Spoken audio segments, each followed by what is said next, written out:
C'est bouton. ça, voilà, d'accord. C'est C'est toi lancé. qui le vois là. Ça y C'est est, bon, ça part. normalement c'est lancé. Ok. Voilà, donc cette association, elle a commencé en 1994 donc, et à faire donc de l'accompagnement sur les foyers Sonacotra. Et on a eu un développement important, surtout à partir des années 2000, puisque là, quand je suis arrivé, il y avait 6 salariés. Hein, et en fait, on a eu une croissance. J'ai retrouvé justement les rapports d'activité en préparant l'Assemblée générale la semaine dernière. On a eu une croissance d'environ 19% depuis 2003. L'objectif de l'association, ça a été justement de passer de l'urgence à un accompagnement de plus en plus qualitatif pour insérer les personnes. Et deuxième orientation stratégique, c'était d'essayer de répondre aux besoins de tous les publics.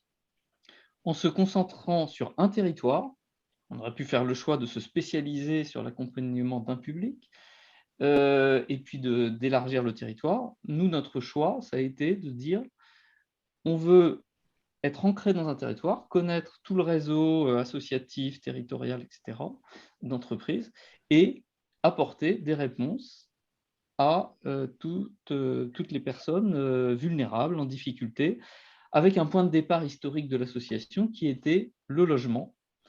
Donc d'accueillir quelqu'un qui a un problème de logement, une famille, un homme seul, une femme seule, etc. Et puis, ensuite, on a essayé de développer des missions d'accompagnement pour répondre à tous ces besoins. Et donc, je ne vais pas, vous voyez, tous les nouveaux centres, tous les acronymes de missions que nous avons développés au cours des années. Et ce qu'il faut savoir, c'est que toutes ces missions sont donc financées principalement par l'État, parce que tout ce qui est hébergement est une responsabilité de l'État, donc soit du ministère de la Santé et de la Cohésion sociale, soit du ministère de l'Intérieur. Et on a aussi des financements du conseil départemental ou au niveau de la région. Et le développement des associations, ça se fait par des appels à projets, donc des sortes d'appels d'offres, on dirait dans le privé, où finalement les financeurs mettent en concurrence les différentes associations pour répondre à différents besoins. Et donc, c'est clair, a justement eu cette stratégie d'essayer de répondre à ces différents appels à projets pour avoir une réponse à toutes les personnes en difficulté sur le territoire. Et donc, on a eu cette croissance importante, puisque voilà, de 6 salariés en 2000, on est aujourd'hui à 125 salariés. Et on a également élargi énormément nos missions avec du bénévolat, avec du mécénat de compétences. Et l'un des points clés de ce développement, c'est justement de confronter le monde du social avec le monde de l'entreprise. Et on a essayé justement d'appliquer chez Séclair les bonnes pratiques du monde des entreprises et de rapprocher deux mondes qui ne se parlaient pas forcément et même s'évitaient. Et en particulier, une des actions qui a été menée avec Michelin et pour lesquelles on a reçu un prix national, c'est développer le mécénat de compétences pour faire rentrer dans le monde associatif des experts d'entreprises qui viennent apporter leurs compétences. Et à Clermont, on est l'association qui offre le plus de missions de mécénat de compétences. Il y a déjà plus de 80 Michelin qui sont intervenus chez Séclair dans le cadre du mécénat de compétences. Et on l'a élargi à d'autres entreprises, des petites entreprises, des SS2I informatiques locales, etc. Donc, on a commencé avec Michelin, mais ce mécénat, on l'a élargi. Et justement, c'est cette philosophie d'élargir, de confronter le monde de l'entreprise et le monde associatif et le monde du social, qui est sans doute un des facteurs clés du succès de l'association. Peut-être, Dominique, je peux te laisser expliquer les différents publics que l'on accompagne et les différentes missions qu'on a développées. J'ai l'habitude de dire qu'il y a vraiment 3 orientations à l'association C'est Clair. La première orientation, ça va effectivement être la prise en charge de ce qu'on appelle un public sans domicile fixe, c'est-à-dire un public pour lequel qui n'a ni hébergement ni logement et qu'il faut pouvoir d'abord mettre à l'abri et ensuite accompagner. Donc on est gestionnaire du plus grand nombre de places sur Clermont-Ferrand, de places pour sans domicile fixe dans ce qu'on appelle des centres d'hébergement d'urgence nuit. Aujourd'hui, on tourne à plus de 200 places uniquement pour un public SDF qui va être pour moitié un public en famille avec des enfants et pour l'autre moitié un public d'isolés. Ça, c'est la première orientation. La deuxième orientation, c'est qu'on a toute une palette d'hébergements qui va aider un public qu'on appelle en réinsertion. C'est un public pour certains qui peuvent effectivement être des femmes victimes de violences conjugales, qui vont avoir besoin d'être accompagnées à un moment donné. Pour d'autres, ça peut être un public comme vous et moi, c'est-à-dire qu'à un moment donné, ce sont des gens qui avaient une vie normale, traditionnelle, mais à un moment donné de leur existence, par une séparation, par la perte de quelqu'un de cher, par le surendettement, par peut-être des problématiques d'alcool, ils vont à un moment donné dévisser et ils vont finalement se retrouver en marge de la société. Et donc, effectivement, on a des structures qui sont destinées à accompagner ces personnes-là, qu'on appelle CHRS, Centre d'hébergement et de réinsertion sociale, ou Maison Relais. C'est une modalité un petit peu plus en dur. C'est en fait, les personnes sont par exemple locataires de leur bail dans leurs appartements, mais ils ont encore besoin de sécuriser un petit peu, ils ont encore besoin de nous. Voilà. Et puis, la troisième orientation sur les hébergements, c'est tout public migrant. Donc, j'entends par exemple des demandeurs d'asile. Donc, on a des hébergements spécifiques dédiés à ce public-là. Ce qu'on appelle, on a beaucoup d'acronymes dans notre secteur, UDA, CADA, UDA, hébergement urgence demandeurs d'asile, CADA, centre d'accueil de demandeurs d'asile. Et on va de la palette demandeurs d'asile jusqu'à la personne qui obtient ce qu'on appelle son statut de réfugié. On a donc des centres spécifiquement dédiés à l'accueil de personnes réfugiées. Ça, c'est la palette de ce qu'on appelle du public vulnérable. Finalement, du sans domicile fixe à la femme victime de violence, à la personne comme vous et moi, et également au public migrant. Et on va les accompagner à travers nos hébergements. Et puis, parallèlement également, au fur et à mesure de l'existence de l'association C'est Clair, on s'est rendu compte effectivement que mettre à l'abri, héberger, ça ne suffisait pas. Accompagner, on accompagnait autour de la santé, autour de l'accès au logement, autour de la citoyenneté, mais il y avait quand même un accompagnement qui était fondamental pour ce public-là, c'était l'accompagnement autour du travail. Parce qu'effectivement, on a très vite estimé que peu importe finalement la difficulté de la personne, à partir du moment où on construisait l'accompagnement social autour de la valeur travail et autour de l'activité professionnelle, finalement, on arrivait à remettre le squelette droit ou à remettre les gens dans une espèce de normalité et de citoyenneté. Et on arrivait à beaucoup mieux accompagner le reste des thématiques. Donc, on a axé beaucoup notre intervention autour de l'insertion professionnelle, d'abord en interne de nos structures, et puis là, depuis 2 ans, on a ouvert un service spécifique pour l'insertion professionnelle du public réfugié. Alors, pourquoi le public réfugié ? C'était surtout une opportunité d'appel à projet qui nous permettait finalement de pouvoir commencer à accompagner des gens qu'on n'hébergeait pas. C'est-à-dire n'importe quelle personne réfugiée qui est sur le territoire du département pouvait toquer à la porte de C'est Clair et on l'accompagne autour de l'insertion professionnelle. Avec comme objectif, c'est un dispositif qui s'appelle Pietra, qui est une plateforme d'insertion et d'intermédiation professionnelle entre les entreprises du territoire et les réfugiés, avec l'objectif pour ce service-là de pouvoir maintenant élargir aux autres publics vulnérables, les femmes victimes, enfin les femmes vulnérables, les jeunes de moins de 25 ans, le public un peu plus en marge de la société, parce qu'effectivement, on a vu que nos résultats sur cette plateforme sont pour plus de 57% de mise à l'emploi d'un public réfugié, qui n'est pas forcément un public simple pour l'accès à l'emploi. Donc finalement, si notre approche, elle marche pour ce public, on sait qu'elle marchera pour les autres publics.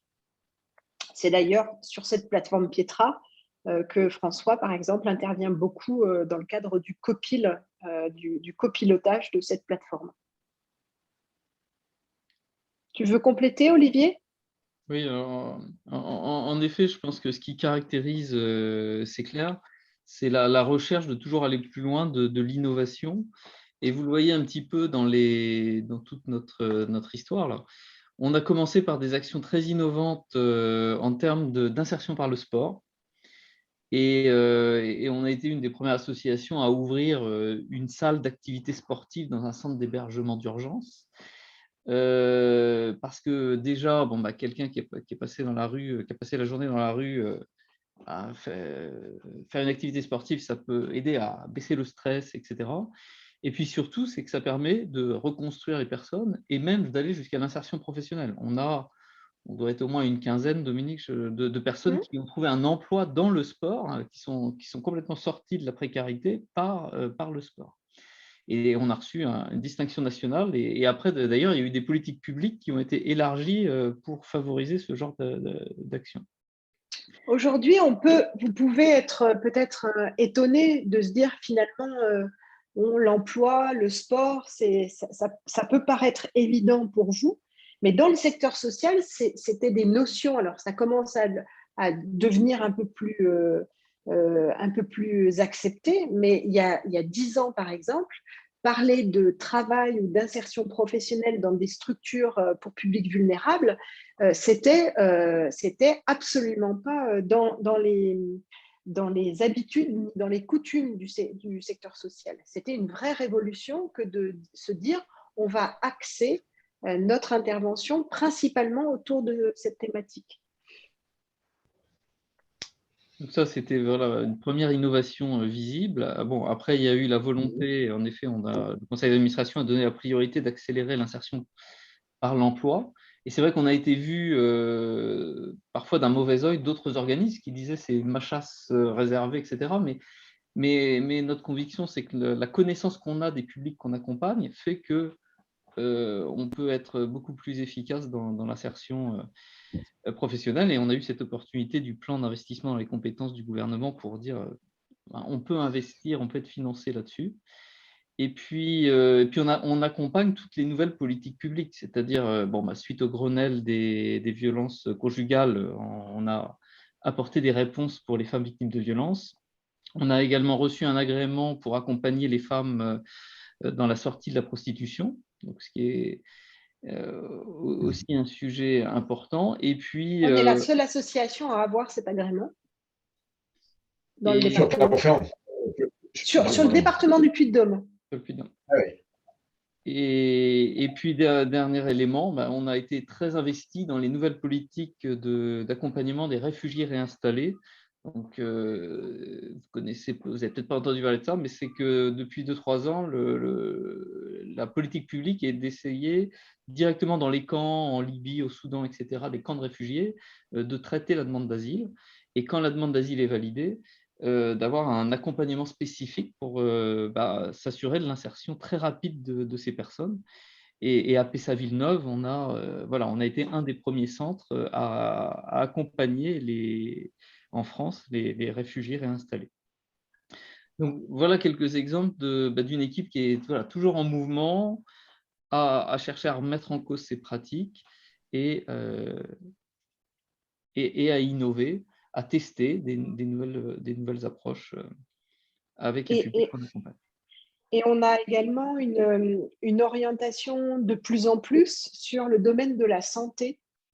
On a toujours pris en charge cette thématique auprès de notre public vulnérable, mais là également, on a commencé par ouvrir un centre et on a été le premier dans le département du Puy-de-Dôme d'ouvrir ce qu'on appelle un lit halte soins santé. C'est finalement un hébergement spécifique pour des sans domicile fixe malades qui ne peuvent finalement être allés à l'hôpital parce que leur problématique de santé ne le nécessite pas, mais en même temps, ils ont besoin de recevoir des soins à domicile. Donc, la structure LHSS prend en charge cette modalité. Ensuite, on a par exemple, le 30 mars de l'année dernière, été sollicité pour ouvrir un centre pour accueillir des sans domicile fixe atteints du Covid. Ce qui n'était pas forcément quelque chose de simple à faire, puisque au 30 mars 2020, finalement, ça faisait à peine 10 jours qu'on était tous confinés, qu'on ne savait absolument pas et on ne savait rien de cette maladie, et qu'effectivement, en acceptant d'ouvrir un centre spécifique dédié à cette problématique, on prenait aussi un risque d'être en contact avec ce virus. Mais nous, on y a vu une opportunité dans le sens où il se trouve que dans les hébergements qu'on gérait, on n'avait absolument pas de stock de matériel pour se protéger, on n'avait absolument rien. Et en plus, on était dans un secteur où on n'était pas reconnu prioritaire, paradoxalement. Donc, du coup, ouvrir ce centre Covid, ça nous permettait quand même de pouvoir obtenir du matériel qu'on a pu mutualiser avec nos autres centres d'hébergement. Et là, dernièrement, on travaille sur un projet de prise en charge, de création d'une plateforme avec le centre Sainte-Marie, le centre hospitalier spécialisé Sainte-Marie, et puis le CHU de Clermont-Ferrand, pour créer un service, une plateforme qui va permettre de prendre en charge la santé mentale auprès de ce public vulnérable, parce qu'effectivement, c'est une donnée qui est extrêmement présente chez le public vulnérable, qui peut aller de la souffrance psychique aux troubles psychiatriques. Et en plus de ça, le confinement, l'anxiété qui a pu naître du contact avec la maladie Covid n'a fait que renforcer ça. Je prends l'exemple, par exemple, des femmes victimes de violences conjugales. C'est vrai que le confinement a été dévastateur pour ce public-là. Donc, il y a cette problématique de santé mentale ou de santé psychique qu'il faut pouvoir prendre en compte. Donc, c'est clair, va effectivement aller sur un projet de cette nature.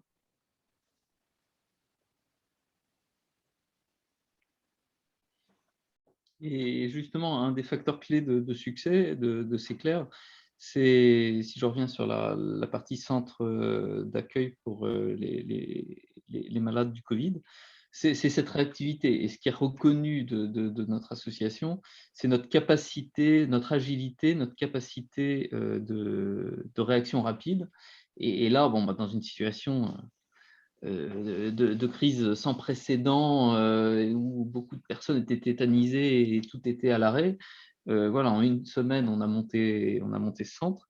Mais souvent, dans les campagnes hiver, on a l'habitude, puisque très, très souvent, à la dernière minute, l'État dit « bon, on va ouvrir des places pour l'hiver ». Alors, c'est un peu moins vrai depuis ces dernières années où c'est mieux géré et il y a un peu plus d'anticipation. Mais moi, je me rappelle en 2002, etc., avoir aussi ouvert des centres en une semaine où il faut recruter une équipe, etc. Et Séclair a toujours répondu et dit banco, on y va. Bon, parfois, voilà, ça fait souffrir les équipes, mais voilà, c'est une culture de l'agilité et de prise de risque mesurée, puisqu'on a toujours tenu nos engagements.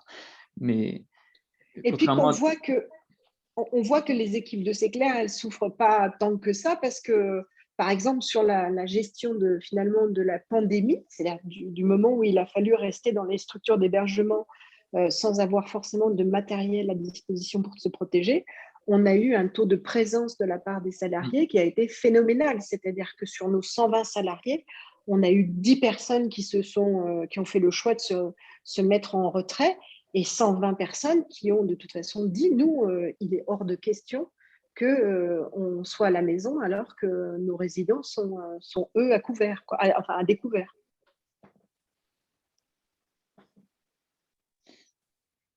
Alors, voilà un petit peu ce qu'on voulait partager. Après, je pense que c'est plus, on sort de l'Assemblée générale, donc on a des témoignages, on peut partager des témoignages qui ont été faits. Alors, je ne sais pas si ça passera dans Zoom. On peut répondre à vos questions, parce qu'on est allé un petit peu vite avec beaucoup d'informations. Voilà, alors l'idée qu'on avait, c'est ça, mais si vous avez encore des choses à nous montrer, sans problème, mais l'idée, c'était voilà, que vous nous expliquiez, comme vous l'avez très bien fait, qui vous étiez et ce que vous faisiez, et puis qu'ensuite, alors si notamment les participants ont des qualités de connexion qui le permettent, peut-être prendre quelques questions ou par chat. Je ne sais pas si Thomas Simon, Didier Grosjean et Pierre Judet nous entendent. En tout cas, déjà, merci beaucoup pour cette présentation, puis bravo. Alors, on sent quand même un enthousiasme malgré la gravité des sujets que vous touchez, voire même, et même une fierté qu'on peut comprendre. Moi, j'avais envie de, peut-être pour lancer un peu l'échange, déjà de qu'est-ce que vous trouvez qui progresse et qui, au contraire, progresse un peu moins dans les problèmes que vous voyez. Alors, évidemment, Covid, peut-être mis à part, parce que c'est quand même très particulier. Voilà. À un moment donné, tu as dit, Olivier, bon, il y a ça, telle chose à progresser, donc tant mieux, mais est-ce que c'est le cas de toutes? Enfin voilà, qu'est-ce que tu pourrais faire comme un petit diagnostic comme ça de finalement l'aide sociale de manière générale, privée, publique, et vraiment les situations d'extrême précarité. Où en est-on, au moins sur l'agglomération de Clermont? Alors, Dominique complétera, mais bon, moi j'aime regarder les forêts pousser plus que les arbres tomber. Donc moi je vois quand même depuis 2000 qu'il y a des investissements pour accompagner les personnes en difficulté quand même de plus en plus importants. Faut reconnaître qu'on est dans un pays où on met beaucoup de moyens pour accompagner. On a vu ces dernières années surtout des investissements capacitaires, donc ouvrir des nouvelles places d'accueil, etc., pour faire aussi, pour répondre au mouvement migratoire. Ce que je trouve très intéressant, c'est qu'on voit de plus en plus d'actions qualitatives maintenant. Ce n'est pas uniquement des investissements et donner des moyens pour ouvrir des nouvelles places, il y a également des moyens pour améliorer la qualité de l'accompagnement. On en a parlé avec Pietra et les investissements dans les compétences et l'insertion pro. On en a parlé pour les femmes victimes de violences. Il y a quand même des moyens importants qui ont été mis en place. Et puis les nouvelles politiques pour les réfugiés réinstallés que personnellement je trouve tout à fait pertinentes et plus efficaces que de laisser des personnes dans l'incertitude et les garder 5 ans, 10 ans et coincées dans les hébergements d'urgence, etc. Donc moi, je trouve qu'il y a un mouvement positif, et puis je regarderai aussi, je me place comme contribuable. Je trouve que les financeurs sont quand même en une culture financière de plus en plus importante. J'étais sidéré, moi, dans les années 2000, de voir qu'il n'y avait aucun contrôle et qu'ils ne comprenaient pas grand-chose, les personnes que j'avais en face de moi. Et je trouve que voilà, la culture financière s'est développée dans les fonctions d'État. Alors, je dirais plus rapidement au niveau État qu'au niveau territorial. Donc, moi, je vois ces tendances-là qui sont positives. Et donc, bon, d'un autre côté, on voit quand même de plus en plus de personnes vulnérables. Donc, ça, c'est l'envers de la médaille. Est-ce qu'on fait assez? Est-ce qu'on investit assez? C'est toujours difficile à dire, c'est jamais assez. Mais on voit quand même des problématiques de vulnérabilité de plus en plus importantes. Et c'est vrai que j'ai l'impression que c'est un puits sans fond. Mais là, je pense que Dominique peut nous expliquer un peu plus les tendances sur les En différentes fait, je situations. suis entièrement d'accord avec ce que tu as pu dire. Moi, je dirais que l'écueil encore qui aurait à améliorer, pour le coup, c'est qu'effectivement, le public vulnérable, il n'a pas une problématique. Il a une multitude de problématiques qui sont à effet de millefeuille. Souvent, vous avez une personne qui va effectivement être sans hébergement, mais également pour un peu supporter les aléas de la vie, eh ben, elle boit un peu plus que de raison, ou elle touche à des substances illicites pour un peu s'abrutir. Et puis, généralement, c'est des personnes qui ont des carences affectives du fait d'une vie un peu dans l'enfance extrêmement chaotique. C'est-à-dire qu'on va avoir une succession de millefeuilles. Et l'écueil encore, c'est qu'on est encore trop dans des tuyaux d'orgue d'orientation. C'est-à-dire il va y avoir un tuyau qui va permettre d'accompagner et de mobiliser les éléments d'insertion professionnelle pour l'accès au travail, un autre tuyau qu'il va falloir aller chercher pour essayer de mobiliser du soutien sur du logement, un troisième tuyau, et en fait on est encore trop dans ces orientations-là, alors qu'il faudrait des politiques croisées. On commence à percevoir qu'effectivement, il y a peut-être un changement d'état d'esprit où finalement on comprend qu'il faut peut-être attaquer un sujet. Attaquer un sujet, c'est vraiment une expression, hein. C'est-à-dire accompagner la personne en ayant finalement plusieurs angles d'attaque et en pouvant les mobiliser extrêmement rapidement et de suite. Et ça, c'est Mais très vous vrai. constatez des… Oui, non, vas-y, vas-y. Oui, non, mais je voulais compléter. En effet, c'est très vrai. Et finalement, Oui. chez Séclair, on a essayé de ne pas être siloté et justement de répondre à toutes ces… Mais c'est vrai que c'est compliqué. Rien que je vous donne un exemple très concret, c'est qu'on a des budgets, des financements par type d'accompagnement. Et il y a des fois, on a trop de financement pour certains accompagnements et pas assez dans d'autres. Et à la rigueur, je dirais, peu importe si on pouvait équilibrer tout ça et pour être plus efficace, ce serait beaucoup plus pertinent. Et voilà. Et là, c'est vrai que c'est encore trop siloté, malheureusement.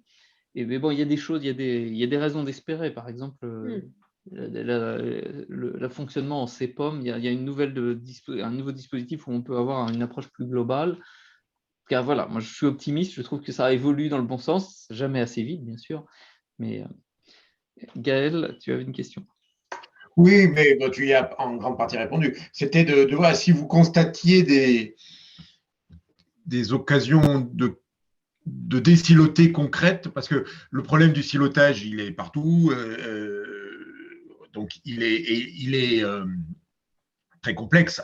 Il est entre guillemets facile à constater, mais extrêmement complexe à résoudre, surtout sur la durée. Donc, est-ce que vous constatiez pour nous mettre un peu plus de concret derrière cette idée, quoi, des cas où il aurait a priori été relativement facile et possible d'être désiloté et où on n'arrive pas à l'être. Mais tu as en partie répondu sur, par exemple, les passerelles budgétaires, je pensais. En fait, moi, je dirais qu'une des forces pour désiloter, ça fait un peu écho à ce que François expliquait en introduction par rapport à votre association. C'est-à-dire qu'une des forces pour désiloter, en fait, c'est la connaissance et l'ancrage dans le réseau territorial. C'est-à-dire que nous, on voit bien que c'est clair, ça fait 20 ans qu'on est finalement dans le paysage du secteur social au niveau de Clermont Métropole, puis de Dôme. Et donc, on a une énorme force, c'est qu'on connaît extrêmement bien le réseau territorial et finalement, on sait exactement quand on a une problématique vers quelle porte il faut se tourner. Après, aujourd'hui, la difficulté pour nous, c'est que certaines politiques vont plutôt centraliser. On a un peu centralisé sur Lyon, par exemple, pour faire la grande région. Et du coup, on voit effectivement le regard un peu s'éloigner du côté de Lyon plus que du côté de Clermont-Ferrand. Et on doit, comment dire, on doit essayer de continuer à exister ici, alors que certains financeurs vont être plutôt à Lyon. Et le financeur, il regarde ce qu'il a au pied de son immeuble, hein, c'est-à-dire qu'il voit des associations lyonnaises fonctionner, et on a de plus en plus des associations qui viennent finalement ici pour essayer comment dire, d'exporter ce qu'ils peuvent faire. Et donc, on doit un peu être, moi j'appelle ça conculegue, concurrent, mais également collègue parce qu'on est dans le même secteur. Donc, il nous faut quand même nous défendre un petit peu cet ancrage territorial et le fait que on a une vraie expertise à proposer dans l'accompagnement du public vulnérable. Et alors, et une question peut-être de notre ordre, mais justement, nous sommes l'Auvergne, pas que le Puy-de-Dôme, et même sous-ensemble de Auvergne-Rhône-Alpes. Est-ce qu'il y a une forme de réseau, parce que vous parlez beaucoup du Puy-de-Dôme et de l'agglomération clermontoise, et on voit qu'il y a déjà beaucoup à faire, donc c'est surtout pas une critique, mais est-ce qu'il y a voilà, des échanges croisés avec vos homologues, si homologues il y a, de l'Allier, du Cantal, etc., voire de Lyon? Oui, on est membre d'un certain nombre comment dire, d'éléments territoriaux. Hein. Par exemple, on est membre de ce qu'on appelle la CORA. La CORA, c'est la coordination régionale autour de toutes les questions autour des réfugiés et des demandeurs d'asile.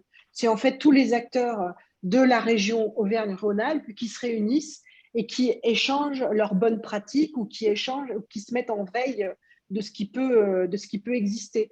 On est membre de ce qu'on appelle la Fédération des addictions. C'est-à-dire que c'est une fédération qui réunit tous les acteurs qui s'occupent de la problématique addictive.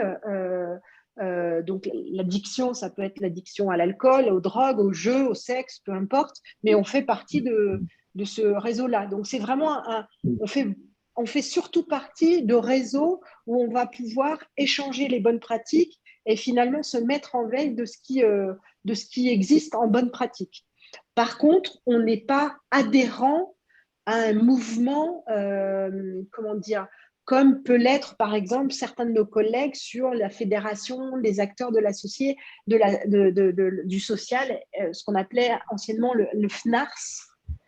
Pourquoi on n'a jamais été sur ces terrains-là? Parce que c'est encore des mouvements fédératifs dont on ne partage pas complètement les idées. Le secteur social, il a eu beaucoup un mouvement militant de considérer que finalement, comment dire, il fallait absolument peut-être monter sur des barricades pour défendre la veuve et l'orphelin. Nous, on a une position et on est connu pour ça depuis très longtemps, mais on l'assume, qu'on a des missions de délégation de service public. Nos financeurs sont des représentants des politiques publiques, que ce soit le conseil départemental, que ce soit l'État ou que ce soit la région. Et à partir de là, on assume aussi le cahier des charges qui nous est donné. Je donne un exemple. J'espère que je ne vais pas vous choquer, mais on prend en charge dans les centres d'accueil de demandeurs d'asile des demandeurs d'asile. Notre cahier des charges, c'est de dire on accompagne la personne jusqu'à ce qu'elle ait une réponse à la demande d'asile. Le jour où elle obtient notamment une réponse négative, notre accompagnement doit s'arrêter. Et il est de notre responsabilité de ne pas cacher les gens, garder les gens. Voilà, c'est notre responsabilité, c'est de dire, voilà, donc par contre, on va accompagner les personnes à la sortie, on va faire en sorte que, puisque notre accompagnement doit s'arrêter, on va passer la main à d'autres personnes qui, eux, peuvent continuer l'accompagnement, mais il est hors de question qu'on dise, si finalement on est payé par les finances publiques, mais on va s'exonérer d'une partie du cahier des charges. Ce n'est pas notre politique. C'est pour ça qu'on n'est pas adhérent à des fédérations encore du secteur social parce qu'il y a encore trop de militantisme sur ce secteur-là. Nous, on est professionnels et on se revendique en étant professionnels. Peut-être un point, Dominique, pour compléter sur cette notion de réseau. Moi, ce qui me marque, il y a beaucoup de choses que je trouve très impressionnantes dans la culture de Séclair, dans son dynamisme. Un des points, c'est notamment cet ancrage territorial qui se traduit aussi par une capacité à travailler en réseau avec un nombre d'interlocuteurs assez impressionnant dans le territoire Est-ce que tu peux un tout petit peu illustrer ce point-là que je trouve tout à fait frappant dans les modes de fonctionnement de Séclair, cette capacité à travailler en réseau? Mais c'est parce que, en fait, on a compris très tôt que qu'on serait beaucoup plus fort si à un moment donné, on travaillait avec les gens qui ont l'expertise qu'on n'aura pas, plutôt que de garder absolument le bébé pour nous. Je donne un exemple, les femmes victimes de violences, on va être, nous, des spécialistes de l'accueil en urgence et de la mise à l'abri de ces femmes, c'est-à-dire qu'on a développé des places pour accueillir, même à 2 heures du matin, la femme victime de violence avec ses enfants qui nous est amenée par la gendarmerie et la police. Notre job, et on est très bon là-dedans, c'est de pouvoir l'accueillir, la sécuriser, lui mettre autour d'elle tout ce qu'il faut pour qu'elle puisse reprendre un petit peu son souffle. Par contre, il existe une association qui s'appelle l'association Avec 63, eux, ont développé une expertise juridique dans l'accompagnement de ces femmes à déposer plainte et dans l'accompagnement psychologique de ces femmes. Plutôt que nous d'essayer de faire cet accompagnement-là à l'intérieur de notre structure, eh ben, on accueille ces femmes et puis finalement, après, pour toute la partie juridique et la partie psychologique, on va se tourner vers cette association qui est bien meilleure que nous et qui va pouvoir finalement accompagner la personne sur cet axe-là. Et finalement, on réunit tous ceux qui sont meilleurs que nous sur un axe. Mais c'est parce qu'on a compris qu'on serait beaucoup plus fort dans l'accompagnement proposé à partir du moment où on s'arrête à notre limite à nous et puis on permet à un autre qui est meilleur de pouvoir intervenir. Et on arrive à créer des relations gagnant-gagnant avec d'autres associations, justement en trouvant des complémentarités. C'est notre philosophie. On peut prendre un exemple aussi super simple de la distribution alimentaire. À une époque, on faisait beaucoup de distribution alimentaire, puis on s'est aperçu que ça faisait une gestion où on n'était pas les plus pertinents dessus. Donc, on le fait toujours pour gérer l'urgence, mais on envoie nos bénéficiaires vers les associations, dont c'est les Restos du Cœur, etc., dont c'est le cœur de métier. C'est un état d'esprit, voilà, et de nouer des partenariats au niveau du médical également. On a plein d'exemples. Ce qui fait qu'en ayant ce réseau extrêmement dense, finalement, il n'y a pas une problématique auquel on ne peut pas répondre. Dans la moindre problématique, on sait exactement quel est le meilleur professionnel qu'il va falloir aller chercher. Nous, après, on a un rôle de coordination et de tirage de fil, je dirais, pour que tout ceci se mette en musique pour mieux accompagner la personne qu'on a en charge. Et donc, dans les autres départements,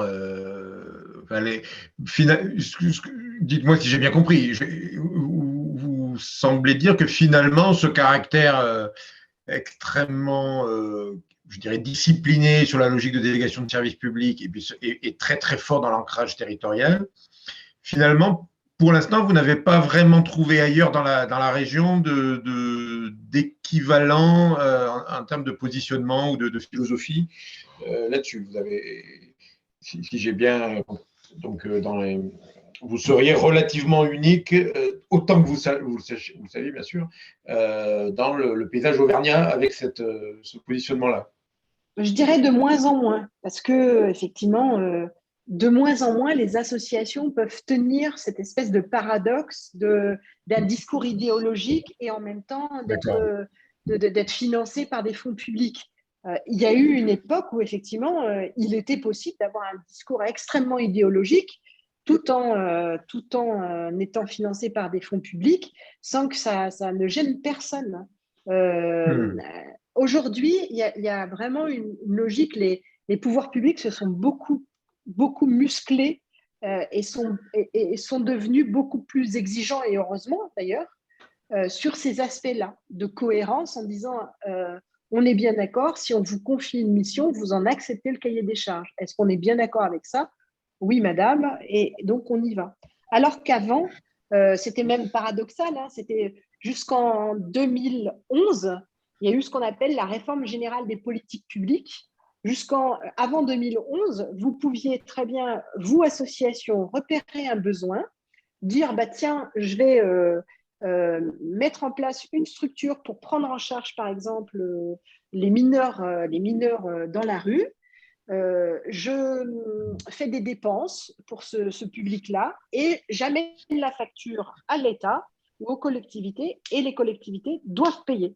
Et avant, la collectivité n'avait pas d'autre choix que de payer ce qui s'était passé, sans avoir aucun contrôle préalable des dépenses qui auraient été faites. Réforme générale, je le caricature, hein, mais réforme générale des politiques publiques, on a inversé la tendance. Aujourd'hui, la tendance est de dire il n'y aura pas de dépenses sur une mission que nous n'aurons pas préalablement fléchée et autorisée. Et ça a beaucoup changé dans le secteur social, la mentalité. Ce n'est pas encore complètement ça, mais on s'y approche quand même. La place du travail et de l'insertion professionnelle dans le secteur du public vulnérable, avant, vous n'aviez pratiquement aucune association qui hébergeait du public vulnérable qui ne faisait ce genre de choses. Aujourd'hui, on est de plus en plus nombreux, et heureusement.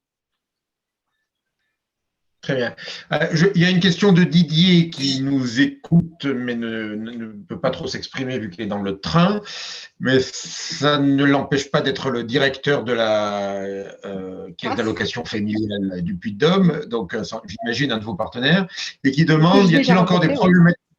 Oui, voilà. Y a-t-il encore des problématiques d'accès aux droits sociaux où le partenariat est-il efficace à votre sens?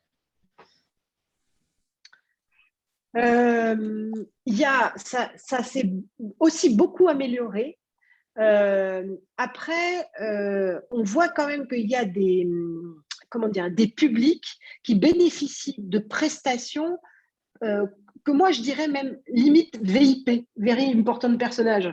C'est par exemple le cas des réfugiés.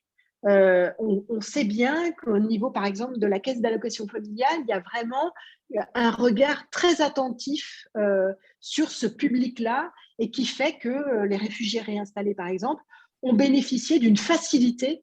Dès qu'on avait un souci, il y avait une cellule particulière, pour ne pas le nommer, par exemple, sur le travail de Nicolas Flamand sur ces questions-là. Il y avait vraiment quelque chose de facilitant. Ça n'existe pas forcément sur les autres publics et je pense qu'on aurait à gagner soit à pouvoir proposer la même chose sur par exemple, le public femmes victimes de violences.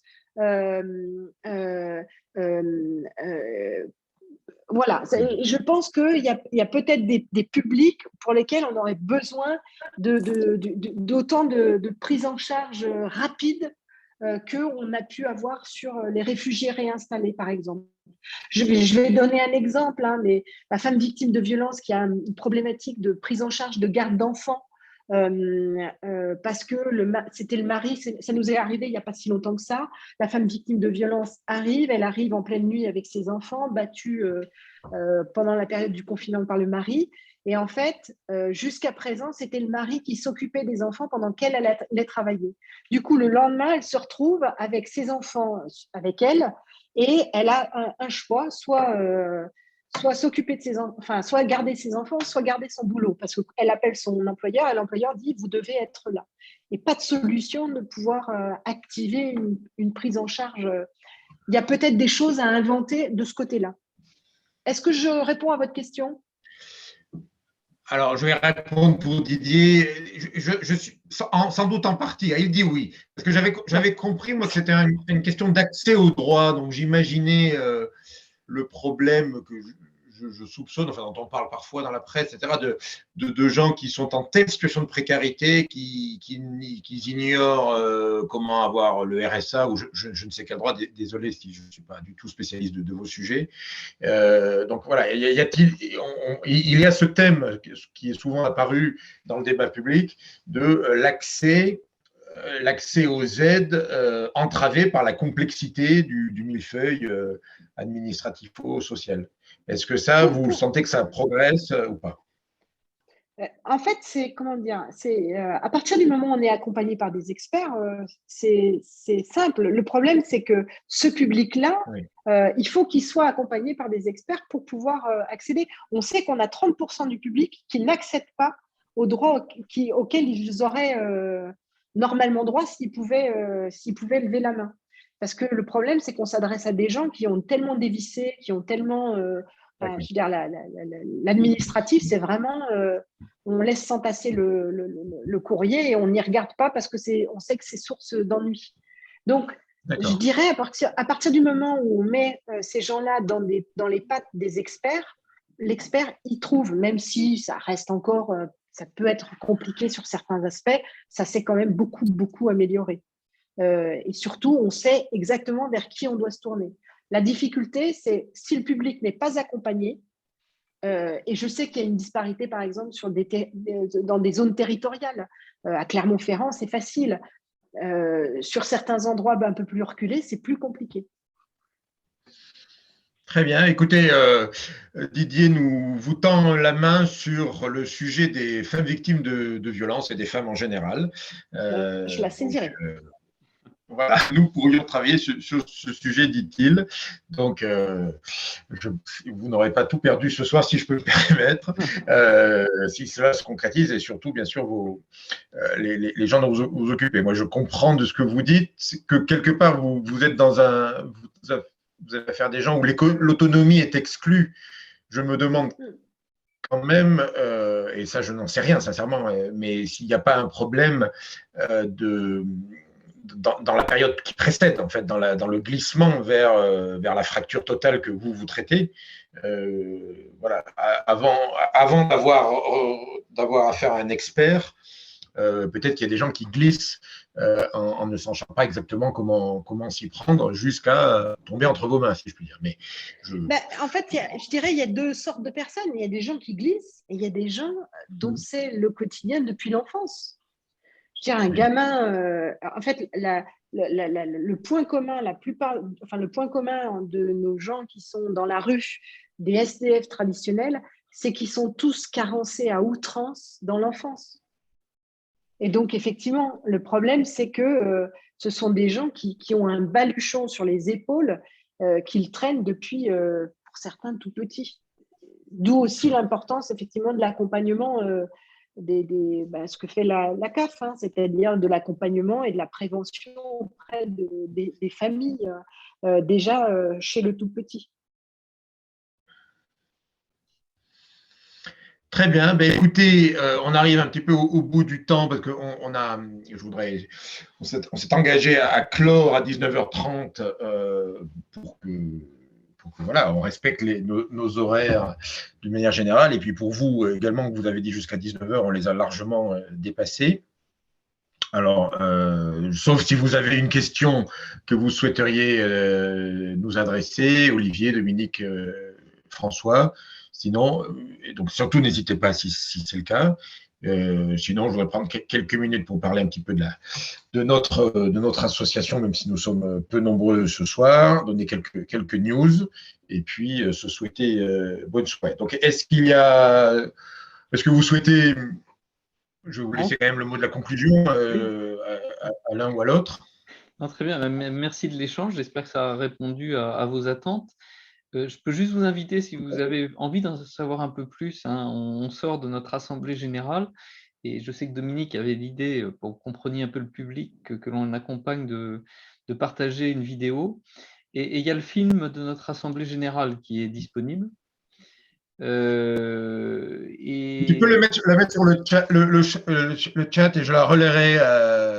Voilà, je vais indiquer le lien et à peu près à 1 heure du film, vous avez un témoignage très fort d'une femme victime de violence qui est sortie de la prostitution. Donc, ça peut vous permettre de réaliser les publics vulnérables que l'on accompagne. Dominique, un mot à Très bien. Non, en tout cas, n'hésitez pas si jamais vous avez envie d'en savoir plus ou si vous avez des éléments qui restent en suspens, il n'y a pas de souci, on est disponible. C'est très sympa. Donc, un grand merci. Donc, pour répondre à la question d'Olivier, oui, tout à fait. Il me semble, en tout cas, tel que de mon point de vue, en tout cas, je pense que le relais, on a déjà un remerciement de Didier, que c'était effectivement extrêmement intéressant. Je pense qu'on aurait pu discuter pendant encore plusieurs heures, mais on saura le faire si besoin individuellement. Mais en tout cas, bravo. Alors merci pour ce soir et bravo pour votre action de manière générale. Vous touchez des sujets graves, mais vous en parlez avec énormément d'énergie. Et je trouve en tout cas un discours extrêmement responsable et cohérent, qui me paraît bien en ligne avec l'esprit de notre association et de notre école. Donc, bravo, merci. Et on ne vous chasse pas, mais j'enchaîne sur des considérations. N'hésitez pas à couper l'enregistrement maintenant. Puis. Ok, merci. Bonne fin de réunion. Et merci Olivier, merci Dominique. Au revoir. Merci beaucoup. Merci beaucoup. Merci, au revoir. Merci. Au revoir.